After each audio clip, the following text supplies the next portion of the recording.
E aí galera, beleza? Vamos falar hoje um pouquinho sobre vetores e matrizes, especificamente em linguagem C, né? O motivo desse vídeo foram as aulas que eu estou ministrando na Facet de Algoritmos e Lógica de Programação, e a galera lá ficou com um pouco de dúvidas sobre justamente essa temática, vetores e matrizes. Vou primeiro fazer um vídeo de apresentação com os mesmos slides que eu utilizei lá na aula. É uma explicação mais básica, ela é basilar mesmo porque é uma turma de primeiro período que está iniciando na programação, né? Entendendo justamente os algoritmos e a aplicação de lógica de programação dentro do nosso dia a dia de programador, beleza? E aí qualquer dúvida vocês podem deixar nos comentários ou pode me mandar um e-mail também com esse e-mail que está aí na tela que vocês estão visualizando, professor@mrafaelbatista.com.br, beleza? Então vamos lá, vamos começar. A ideia é que a gente veja a ideia de vetores e de matrizes, né? Nos seus termos técnicos, variáveis compostas homogêneas do tipo variáveis compostas unidimensionais, que a gente costuma chamar de vetores, e variáveis compostas multidimensionais, que a gente costuma chamar de matrizes, beleza? O que é uma variável composta homogênea? Segundo o clássico livro do Forbelloni, né, de lógica de programação, ele vai dizer: quando uma determinada estrutura de dados é composta de variáveis com o mesmo tipo primitivo, temos um conjunto homogêneo de dados. Para entender tipo primitivo, você pode pegar um outro vídeo que eu fiz falando sobre variáveis e tipos de dados, tá bom? Mas são basicamente os tipos inteiros, o tipo real, o tipo lógico, o tipo caractere, são tipos primitivos de dados, beleza? Dentro desses tipos primitivos de dados, você pode criar um conjunto de dados, né, que tenha uma ou mais dimensões. Importante, dentro do mesmo tipo de dado, você pode trabalhar dessa maneira, tá bom? Como assim? Você pode ter um conjunto de caracteres, um conjunto de inteiros, um conjunto de dados lógicos, um conjunto de números reais. Só que a gente vai tentar pegar esse conceito nos nossos exercícios e tentar trabalhar com a linguagem C. Então a gente vai ver que vai ter um pouquinho de variação, já que a gente vinha em alguns dos meus últimos vídeos trabalhando com Portugal, com uma linguagem que estava adequada ao português. Agora a gente vai buscar trabalhar com a linguagem C. E como eu já expliquei, todas as linguagens de programação são escritas no idioma inglês, tá? Por uma questão de universalidade, por uma questão do local de nascimento da linguagem, por N questões. Mas o padrão é que a gente utiliza em linguagens com as terminologias em inglês, né? E dentro desse conjunto de dados, voltando para o nosso assunto, a gente vai ter a primeira característica dessas variáveis compostas quando eu construo um conjunto de dados de mesmo tipo primitivo que pode ser composto por uma única dimensão. Então são as variáveis compostas unidimensionais, tá? Vamos procurar entender aqui, neste primeiro momento, com tipos primitivos, tá? Porque lá na frente, quando você for desenvolvendo um pouco mais a sua habilidade de programação, você pode ver outras formas, trabalhar com outros tipos de dados, com outros conjuntos de dados, beleza? Mas aqui a gente está trabalhando com tipos primitivos e vamos falar da primeira ideia, que é trabalhar com variáveis compostas de apenas uma dimensão, beleza? Essas variáveis compostas de única dimensão é o que a gente vai chamar de vetor, né? Ou, se forem vários, de vetores. Então, segundo o livro do Forbelloni, ele vai dizer: nomearemos a estrutura unidimensional homogênea como vetor, beleza? E o que é um vetor?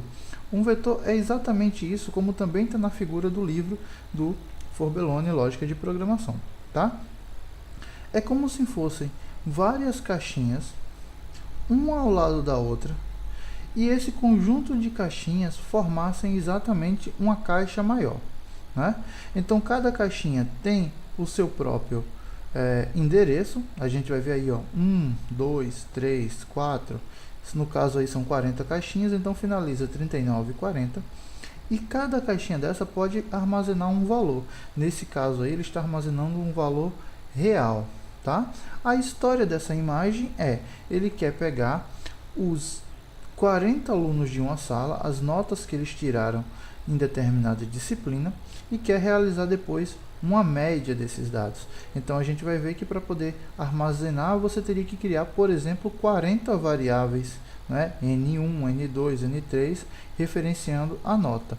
Neste caso, o que ele diz? Olha, se são todas as 40 variáveis do mesmo tipo, então é mais fácil eu criar um vetor nota, onde ele vai armazenar o endereço da nota na caixinha 1, nota na caixinha 2, nota na caixinha 3, nota na caixinha 4. Então, todas as notas, cada uma vai ficar na sua referida caixinha e vão estar todas na mesma variável nota. Só que essa nota, ela vai ter um endereço para a nota de cada aluno, tá? Então, nesse daí é um vetor que ele chamou de vClass, né? O vetor da classe, onde o vetor da classe 1 referencia a nota 8,5.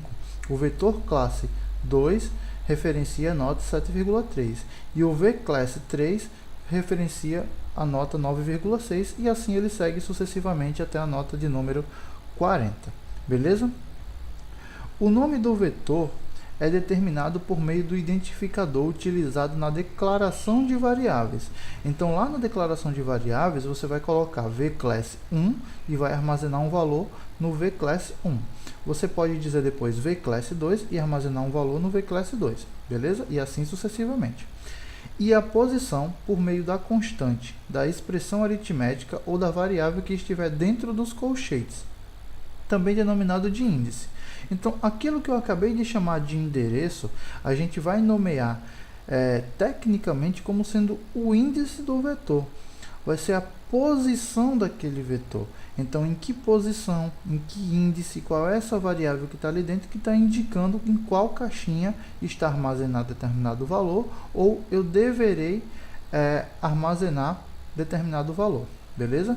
É dessa maneira que a gente vai conseguir manipular cada caixinha. Eu tenho que dar o nome da variável e também o índice dela. A gente vai ver isso mais na prática daqui a pouquinho.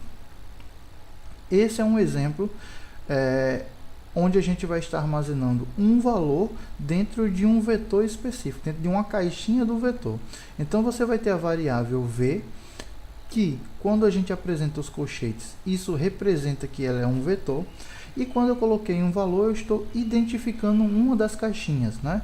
Então, o vetor na caixinha número 5 vai armazenar o valor 28, tá? Na segunda linha, é uma outra maneira de eu armazenar valor. Só que o leia é uma função dentro do Portugal, desse pseudocódigo, que ele vai pedir que o usuário digite no teclado o valor. Então, é uma outra maneira de armazenar valor dentro do vetor 5, tá? Então, na primeira linha, eu tenho justamente o vetor 5 recebendo o valor 28 já no código, né? Como a gente fala, digitado na mão, né? Na segunda linha, eu já tenho uma atividade diferente do programa, porque ele está pedindo para que o usuário digite, ele está lendo do teclado e está armazenando dentro do vetor na caixinha 5, tá? E a terceira linha, ele está escrevendo o valor do vetor 5 na tela. Então, aqui eu estou utilizando apenas a caixinha 5.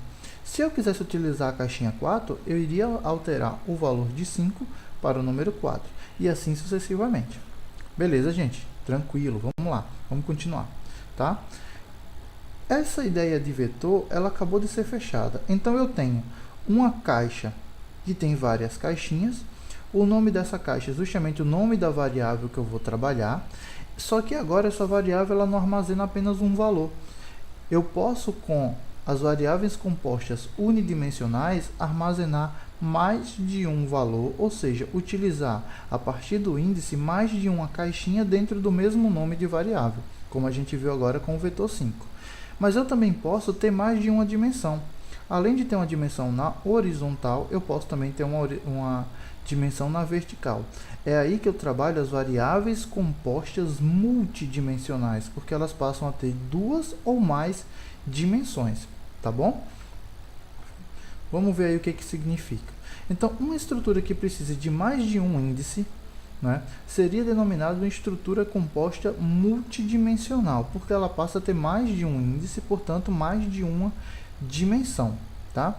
As dimensões que a gente costuma trabalhar, geralmente é aquela x e y, né, que a gente vê no plano cartesiano. Então, você vai começando a construir quadradinhos a partir dali, e cada caixinha daquela, cada quadradinho vai representar justamente um índice, né, ou a relação de um índice x com um índice y. E você pode ter aí, a partir dessa lógica, diversas outras dimensões para trabalhar. Tá? Por exemplo, nessa lógica do plano cartesiano de x e y, a gente vai ter índices de linhas e índices de colunas. E ali ele está indicando o o M-sala. Né? O M-sala, o que significa? Significa que ele está querendo que é toda essa região. Né? Então, você tem os índices de colunas, o índice de linhas, que tudo isso forma o M-sala. Mas quando eu quiser saber um quadrante específico do M-sala, eu tenho que utilizar M-sala e dentro dos colchetes 2, que é a dimensão 2 do índice de linha, e 3, que é a dimensão 3 do índice de coluna. Tá? Então, é a segunda linha da terceira coluna, eu vou ter o quadrante M-sala 2, 3. Tá? Lembre-se, enquanto o vetor estaria trabalhando, por exemplo, apenas com as colunas, coluna 1, coluna 2, coluna 3, coluna 4, ou caixinha 1, caixinha 2, caixinha 3, caixinha 4, agora eu também tenho caixinhas empilhadas. Então, eu passo a ter também um índice de linha em relação ao índice de coluna. Então, eu tenho a coluna 1 na linha 1, que é a primeira caixinha, a coluna 2 na linha 1, que é a segunda caixinha, e assim eu vou sucessivamente até a coluna 4, linha 4, que é a última caixinha do nosso exemplo, da nossa figura. Então, variáveis compostas unidimensionais é porque ela tem apenas um conjunto de caixinhas, então eu vou ter apenas um colchete com um valor dente referenciando cada posição da minha caixinha.